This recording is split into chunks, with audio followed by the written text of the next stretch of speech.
வணக்கம்ப்பா. இந்த முட்டு வலி இருக்குன்னு சொல்லிட்டு ஆஸ்பத்திரிகளில் போய் மருந்து மாத்திரையாக வாங்கி சாப்பிட்றாங்க. அது என்னமோ அது அப்படியெல்லாம் செய்கிறத காட்டி நம்ம வீட்டிலேயே நம்ம உணவையே மருந்தாக்கி நம்ம சாப்பிட்லாம்ப்பா. இந்த பிரண்டை துவையல், பிரண்டை பொடி இதெல்லாம் நான் வீடியோவில் போட்டிருக்கேன், பார்த்து செய்யலாம். செஞ்சு டெய்லியும் இவ்வளோ பொடினா கூட இவ்வளோன்னு போட்டு நம்ம இட்லி தோசையில் தொட்டுனுக்கலாம், சாதத்தில் போட்டு பிசைஞ்சுக்கலாம், பிரண்டை துவையல் அரைச்சிக்கலாம்.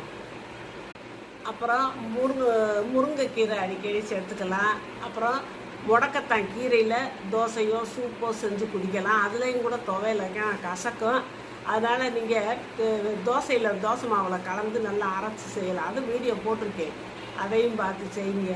இப்படி கோளாறு அந்த கருப்புளுந்து, கேழ்வரகு இதுகளெல்லாம் சேர்த்துக்கிட்டு வந்தால் எலும்புகளுக்கு பலம் கிடைக்கும். அப்படி பலம் கிடைக்கும் போது உங்களுக்கு வலி படிப்படியாக குறையும். நீங்கள் இப்படியெல்லாம் நல்ல சாப்பாடு சாப்பிட்டு வாங்க. தயிர், நெய்யெல்லாம் நீங்கள் சேர்த்துக்கலாம்.